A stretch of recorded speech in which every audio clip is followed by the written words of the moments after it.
他才20岁就继承了一大笔财产，还是整座宏伟庄园的唯一继承人。而在父亲离世之前，更为他觅得一位家世显赫的贵族作为未来丈夫。可偏偏就在此时，他却情不自禁被叔叔请来的绘画老师吸引，一份暗涌的情愫在心间开始悄然滋生。Laura, I feel so different, Marion. I can't stop thinking about him. It can go away, if you will it to. Well, how would you know? You've never felt it. 玛丽安当然不愿妹妹偏离既定的人生轨道，所以当看到她主动对沃特献吻后，第一时间以姐姐的身份对她说教提醒。此后她索性向尚被蒙在鼓里的沃特摊牌，将妹妹已经订婚的消息直言相告，以彻底斩断他的念想。沃特满心期盼能从他口中得知劳拉对这桩婚事的抵触，不料玛丽安竟斩钉截铁地表示，妹妹对此从未流露过不满。她告诫沃特，既然已经了解了真相，就不应该再继续纠缠，这既是为了他自己好，也是对劳拉必要的保护。I will do everything that you have asked. I promise. 在真相面前，沃特筑起了情感的堤坝，转而将工作当作唯一的寄托。这天他修复完费尔利先生的画作，鬼使神差走到了花园。在劳拉曾对他献吻的凉亭里，他再次挥动被冷落多时的画笔，仿佛唯有如此才能安抚无处安放的灵魂。然而就在他完成画作准备离开之际，忽然感到似乎有人影掠过，他急忙追出去查看，竟然在雾气里再次看见那个熟悉的白色身影，正是他此前遇见据说是从疯人院逃出来的白衣女子。沃特心头一紧，加快脚步追上前，却终究还是跟丢了目标。那道身影似乎被巨大的恐惧驱使，几个转折便引入树林深处，再无踪迹可寻。 You're sure it was the same woman? Certain. Here, this'll help. I'm sorry I put all this trouble. No, God, not at all. I remember a time when Limerick felt more alive. Why did she come here? What does she want? We don't know for sure if it was Anne. She could be dead. Dead or alive, she has returned. 沃特素来不相信什么鬼魂之说，他清楚记得自己曾和那位白衣女子对话，她分明就是一个神志混乱的活人，这一点确凿无疑。此刻真正令他困惑的是，白衣女为何会出现在里蒙里基庄园，又与这深宅大院里的人潜藏着何种不为人知的联系。与此同时，劳拉竟收到了一封匿名信，信中赫然揭露她未婚夫帕西瓦尔男爵品行败坏，如果和他结婚必然会坠入不幸的深渊。写信之人恳求劳拉务必在婚礼前查清他的过往，以免追悔莫及。这封没有署名的来信仿佛一道阴影，在劳拉心里投下了深深的不安。她片刻不敢耽搁，赶紧把这件事告诉了姐姐玛丽安。This is just pure malice. It's just a grudge, Laura, that's all. Perhaps it could have been one of the servants. Don't let it play on your mind. I'll go and find out who delivered it. It is nothing but simple jealousy. That's all. 玛丽安虽不了解帕西瓦尔的为人，但外界对他的风评向来没有恶名，因此他断定必定是有人嫉妒这桩美满婚事，才进行的恶意重伤。得知他要找出写信之人，沃特于是决定跟他一道。因为早上他刚看到园丁儿子拿着一封信，交谈中他才得知劳拉未婚夫竟然是准男爵，这个称谓让沃特心头一震。他清晰记得白衣女子也曾喃喃低语说过准男爵这几个字。正在这时，两人恰好遇到了园丁儿子，只见他面色惨白，透着惊慌，指着不远处的墓地语无伦次，说他刚才看见了身穿白色衣服的鬼魂就在他母亲的墓碑前。玛丽安和沃特急忙来到墓地，然而却并没有发现任何可疑的身影。 What, you think it's your woman in white? Someone has been clearing the grave. Did she write the letter to Laura? I suspect she did, yes. 在玛丽安回去陪心绪不宁的妹妹时，沃特则选择留下，继续等着那个白衣女子，看她是否会再次出现。在他等了3个小时后，那道神秘的身影果然现身。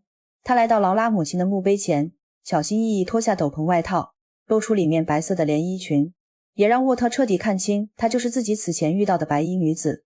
刚开始她还如惊弓之鸟一样，见有人前来想要迅速逃走，不过在看清沃特的样子后，似乎也认出了他。 You were kind to me. 2 men came by after we met. They said you had escaped from an asylum. Wait, stop! I told them nothing. I told them nothing.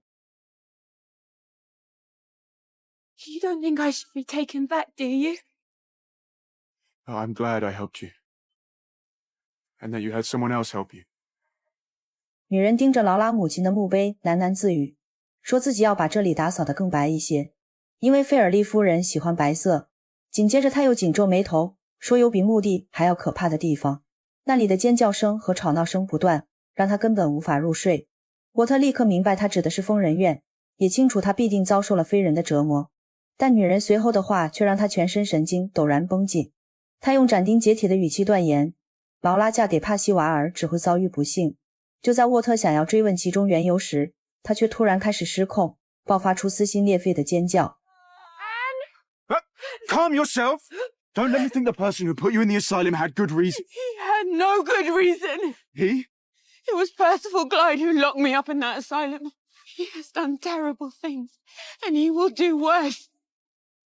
从不远处一位年长妇人的呼喊声里，沃特几乎可以断定，这位白衣女子正是劳拉母亲信里提过的安凯瑟里克。她显然并没有死，而是被关进了疯人院，而一个冰冷的结论也随之浮出水面。将她囚禁在疯人院的罪魁祸首，竟然是劳拉的未婚夫帕西瓦尔。此时帕西瓦尔已经抵达庄园，刚一见面便对劳拉倾诉思念和爱意。然而因为沃特和那封匿名信的缘故，劳拉的神情里却闪过一丝不易察觉的僵硬。帕西瓦尔似乎对她的疏离不以为意，从容献上精心准备的礼物，那并非什么贵重珠宝，而是一部劳拉最钟爱作家的诗歌集。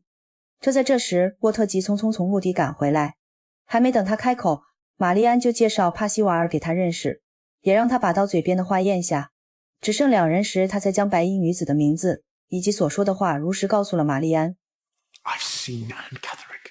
She's alive. Yes, she is my woman in white. There is no doubt of it. Did you speak to her? I did. And I'm sure she wrote the letter. Why? What possessed her to frighten Laura and slander Sir Percival? She says it was Glyde who locked her away in the asylum. What? She's utterly terrified of him, Marion.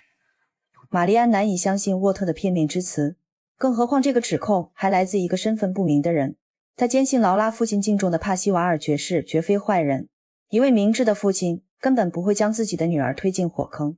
沃特心知玛丽安的怀疑合乎情理，但当务之急是在婚礼之前查明真相。这并非出于对劳拉情感的私心，而是唯恐她落入不幸深渊的强烈不安。尽管对沃特的担忧心存疑惑，但为了妹妹的未来，玛丽安经过慎重考量，最终决定将匿名信一事告知家庭律师吉尔莫先生。然而吉尔莫先生的第一反应也和玛丽安如出一辙，认为帕西瓦尔爵士的贵族身份与名望是人格最好的明证。That does not place him above suspicion. No one is above suspicion, but there are some elements of this case that are unhappily common. Anonymous letters, an unfortunate woman, sad state of society. I beg you, sir, please do not consider this case as merely the sad state of society. Just so you're a young man, take the romantic view. I am older and take the rational. 吉尔莫先生向他们保证会亲自向帕西瓦尔寻求一个合理解释，同时也表明自己与他们持同样审慎的态度，在真相水落石出前不宜让单纯的劳拉卷入这件事。然而沃特刚感到一丝欣慰，在以为看到希望的曙光之时，费尔利先生却突然将玛丽安叫到书房。他以玩忽职守并妄图与小姐建立不正当关系为由，让玛丽安传达自己的旨意，即刻将沃特解雇驱逐出庄园。Nothing improper has occurred. Don't try to deny it. It is a blatant abuse of the trust we have placed in him. At least give him a week's notice. Out of the question. I've no intention of letting him anywhere near my rooms again. 直到费尔利先生提及帕西瓦尔是为商谈婚礼而来，玛丽安才心头一震。几乎可以断定，一定是他察觉到劳拉和沃特之间的情愫，所以才借叔叔之手将其赶走。玛丽安面露难色地找到沃特，告知他被解雇的决定。此时的沃特已经不在意薪资和工作，心里唯一的念头是如何揭开帕西瓦尔的真面目，将劳拉从命运的深渊边缘拉回。然而他与玛丽安人微言轻，根本动摇不了费尔利先生的决定。万般无奈之下，沃特只能前去和劳拉道别，并将那本为他修复好的书籍作为沉重的礼物归还。If you should ever need me, Laura, I shall be leaving on the hour. Will you be there? Of course. I shall be there.